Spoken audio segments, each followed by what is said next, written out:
স্বাগত সমকাল লাইভে যুক্ত রয়েছে এই মুহূর্তে আমি রবিউল রাজু এবং দেখতে পাচ্ছেন টানা নবম দিনের মতো স্বতন্ত্র ইবতেদায়ী মাদ্রাসার শিক্ষকরা চাকরি জাতীয়করণের দাবিতে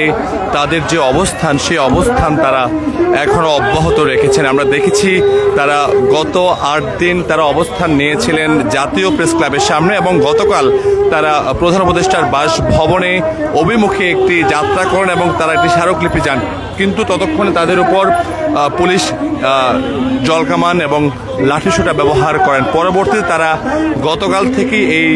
শাহবাগে তারা বসে অবস্থান নিয়েছেন এবং গতকাল রাতেও এখানে শিক্ষকরা রাত্রি যাপন করেছেন আমরা দেখেছি এবং শিক্ষকরা এখনও তাদের যে দাবি সেই দাবিতে তারা অনড় রয়েছেন। তারা মূলত তাদের যে দীর্ঘদিনের দাবি তারা বলছেন তাদের চাকরিটি জাতীয়করণ, অর্থাৎ তাদের এছাড়া আর কোনো দাবি নেই তারা বলছেন। আমরা দেখতে পাচ্ছি এখানে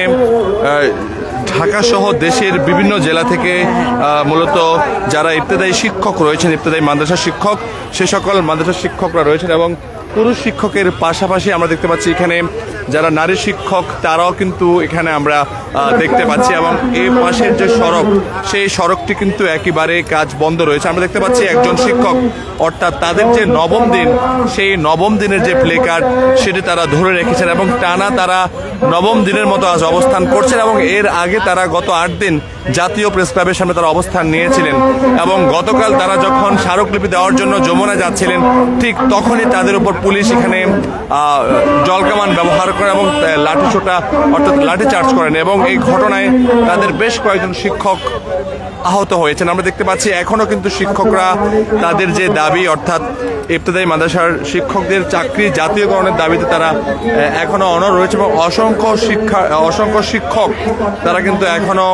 এই দাবিতে তারা অনড় রয়েছেন। আমরা দেখতে পাচ্ছি এখানে শিক্ষক নেতারা তাদের মধ্যে যারা শিক্ষক নেতা রয়েছেন বিভিন্ন জেলা থেকে এসেছেন তারা এখানে কথা বলছেন এবং গণমাধ্যম কর্মীরা রয়েছেন এবং তাদের হাতে বেশ কিছু প্লে কার্ডও রয়েছে আমরা এমনটা দেখতে পাচ্ছি এবং তারা কিন্তু তারা কিছুক্ষণ পর পরে তারা স্লোগানও দিচ্ছেন।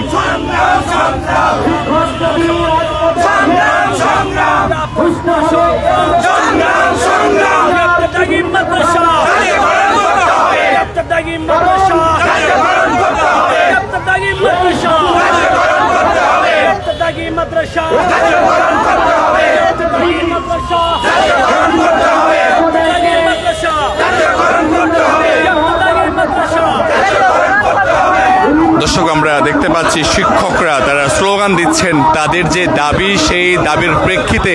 তারা বলছেন তাদেরকে জাতীয়করণ করতে হবে এবং সেই দাবিতে তারা টানা নবম দিনের মতো তাদের যে অবস্থান সেই অবস্থান তারা এখনো ধরে রেখেছেন, তারা অটল রয়েছেন এবং জানিয়ে রাখি আবারও তারা কিন্তু তাদের এই দাবি নিয়ে গত 8 দিন তারা জাতীয় প্রেস ক্লাবের সামনে অবস্থান নিয়েছিলেন এবং গতকাল মূলত প্রধান উপদেষ্টা ডক্টর মোহাম্মদ ইউনূসের বাসভবন যমুনা অভিমুখী তারা একটি পদযাত্রা নিয়ে বের হন এবং একটি স্মারকলিপি নিয়ে বের হন, কিন্তু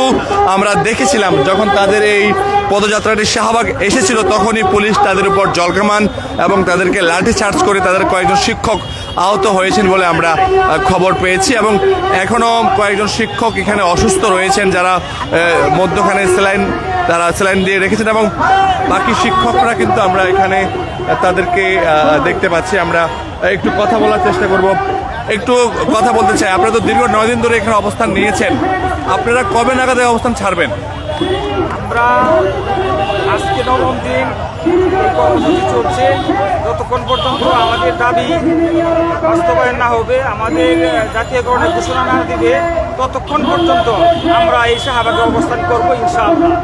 দর্শক কথা বলছিলাম একজন শিক্ষকের সঙ্গে, তিনি বলছিলেন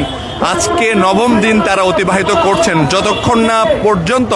তাদের দাবি বাস্তবায়িত না হবে ততক্ষণ পর্যন্ত তারা এই অবস্থান থেকে এক বিন্দু তারা সরবেন না, তারা এমনটি বলছেন এবং তারা তাদের যে দীর্ঘ দিনের দাবি তারা এর আগেও একাধিক আন্দোলন করেছেন, তারা বলছিলেন তারা এত আন্দোলন করেও তারা এর সুফল পাননি, বরং পুলিশের জলকামানের আহত হয়েছেন শিক্ষকরা, এবং আমরা দেখতে পাচ্ছি এখানে অসংখ্য যারা মানুষ গড়ার কারিগর সে সকল শিক্ষকরা কিন্তু এখানে অনড় অবস্থানে রয়েছেন, অটলভাবে তারা বসে রয়েছেন। আমরা সেটি দেখানোর চেষ্টা করছি সমকাল লাইভে, এবং দেখতে পাচ্ছেন তাদের অবস্থান ঘিরে কিন্তু যে শাহবাগ সড়কের একটি অংশে কিন্তু যান চলাচল একেবারেই বন্ধ রয়েছে। দর্শক, আপনারা দেখছেন সমকাল লাইভ।